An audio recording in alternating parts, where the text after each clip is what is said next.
Don't you just love it when an indie studio brings a game out which instantly reminds you of an all-time childhood classic?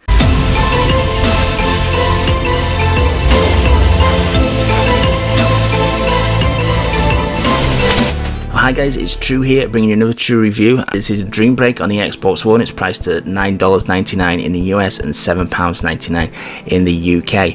And we have a clear homage to Flashback, or definitely inspired to Flashback anyway. You can tell from the graphics, it's got that same, was it called rotoscope look to it, that the Flashback game had and Another World had before it. That very, very unique look, and anybody who was around at that era of gaming, that kind of look was fantastic at that time.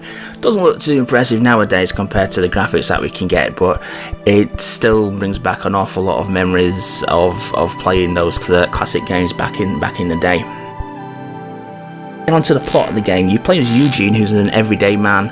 He lives in an alternate timeline to ourselves where the USSR is still a thing. He's leaving a bar one day, which you go through this section early in the game. He's leaving the bar and he witnesses somebody get murdered. He picks up the guy's tablet and that leads him into a world of espionage and like a rebel coup to overthrow the government. Now, as I said, graphically, definitely inspired by Flashback, but it's done really, really well. It's colourful, it's vibrant, the locations are varied, which is something you could criticise Flashback about. The locations were pretty samey. You had like 5 distinct areas, I think, in that game, where in Dream Break, it's very, very varied. You go from train stations to inner city areas, shops, hotels, factories, the base of the government buildings. It's all very, very varied and very, very interesting areas. You're never in one area too long, so the graphical style never outstays its welcome.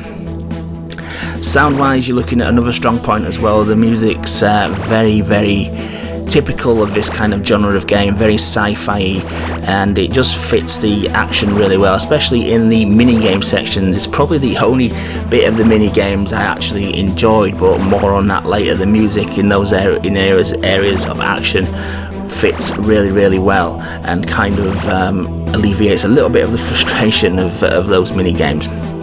So how does it play then? Well, it plays mostly okay because of the genre of game that it's trying to imitate. It actually brings across those issues as well with that game. The control scheme is very, very clunky, but that's what games of this style they used to be. The best way I can describe it is if you imagine there's an invisible grid on the overlay on the screen into sections, and if you press left or right, your character will move from one section to another. He won't stop anywhere in between, and when he gets to that next section, he automatically turns to face the front of the screen, which is also another annoyance of the control method. So it makes doing accurate jumps a little bit takes a little bit of time getting used to them, because you have to hit the jump in the invisible boxes rather than when you would probably think you would hit the jump, because if you hit them on the borderline or in the in-between area, you won't get a reaction from your character, so it can lead to a few untimely deaths when you're dodging some traps that may be on the floor that need jumping over. But doesn't offer that much of a frustration with it really, because if you do die, you lose very little progress. The game is saved pretty much all the time every time you transition one scene to another, so you lose about a minute's worth of play there, but it can get frustrating to die by the same thing over and over again, but there's no real penalty, so minor annoyance there. Also with the controls, there's a little bit of an issue with the climbing mechanics. You can climb up and down like very low-hanging platforms, and sometimes with me, I don't know if other people may have experienced this, but when I was wanting to climb down off a platform, my character would climb up on the platform, which in areas where you've got to do things very quickly, again, leads to an untimely death. There was one very annoying section where you're running away from a gun turret, a laser guided gun to it, and your character just refused to climb down off this damn platform for some reason. Every time I pushed down, he jumped up, and the platform was the same height as a platform I'd previously dropped off of, so there was no reason he was going to fall to his death, and we were refusing to do it for that reason. So yeah, it's got a few annoyances with it. As I say, the best describe the controls as very, very clunky. But how the gameplay progresses is you normally have to find object A, which interacts with a static object B, which normally opens a new door or unblocks the way so you can progress to the next area. And the game kind of like progresses through that kind of method until you get to some of the game's mini games. Now, this is the biggest bugbear I have with the game. When the game's doing what it does, in case it says with a side-scrolling puzzle element, it's decent. But when it turns to move away from that and goes into the mini game territory, it is extremely frustrating and incredibly poor. Most highlighted by the one that you're probably going to see during the footage of this video. There's a taxi section, which is the most frustrating element of the game. It's difficult because it's broken, and how you're actually meant to complete it. You basically have a swinging orb, imagine like a yo-yo on the end of your taxi, and it just swings around your car left and right. You can move it left and right to change the direction, and police drones will zoom in on your car. You have to hold the A button, I think it was the A button, you have to hold one of the buttons down anyway, on to the police drone. Then a grid sequence appears on your screen, and you have to keep hold of the A button and track the grid. They're only very short grids, maybe about 5 or 6 entries, and then let go of the A button to destroy the police drone. The problem is you've got multiple of these drones attacking you at once, so you have to make sure you lock onto the one that's going to attack you first, because one hit and you're back to the entire start of the section again. Now, the problem comes is when you have quite a few of these police drones stuck to you.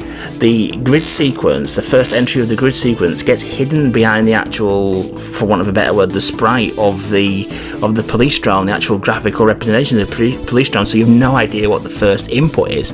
And that just adds to massive frustration, because the first one you can visually see with your own eyes is possibly up, but it may not be. It may be that left is the first one, but you can't see it because the graphics of the enemy is blocking the damn input that you went to do.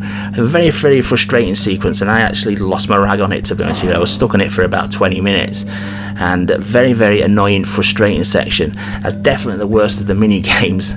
We've got a shoot 'em up section, which isn't annoying, but it's just so basic. It just didn't need to be there, to be honest with you. It's such a basic figure, and just makes the rest of the game look, it just makes the game look bad, really, because the quality of that section is just not there.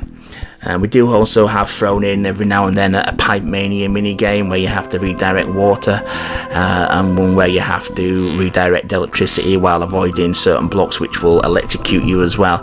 Again, they're not too complicated, but I don't think we really needed them. I think pipe mania mini games get done to death. I think we need something original if you're coming up with a rewiring game or a plumbing game, and get away from the pipe mania. That's my advice there. But these luckily don't crop up too often, but they do crop up often enough to, when they do, you're thinking, oh god, what's going to hit me now? But luckily nothing is as bad as the taxi sequence, which is very, very early on in the game. But the mini games are just a complete fail in my opinion on this one. In terms of achievements, you're looking at a very, very easy achievement list. There's story related ones, there's some miscellaneous ones for doing very rudimentary tasks like climbing on a hover bike. For example, there's an arcade game which you fight cowboys by raising a shield and just shooting when you lower your shield. That kind of is like a nice little tutorial on how the actual combat works in the game. There are a few areas of combat where you're shooting enemies, but there's also achievements attached to that from completing the all arcade machine, which doesn't take very long at all. There is 2 forms of collectibles. There's memos, which don't disappear off your screen, and there's also records which do disappear when you collect them. Luckily, all of these are on the main path. They're not hidden in any way. They're all, as long as you're just observant, you can see them as soon as you get to a scene, so it shouldn't prove too much of a problem.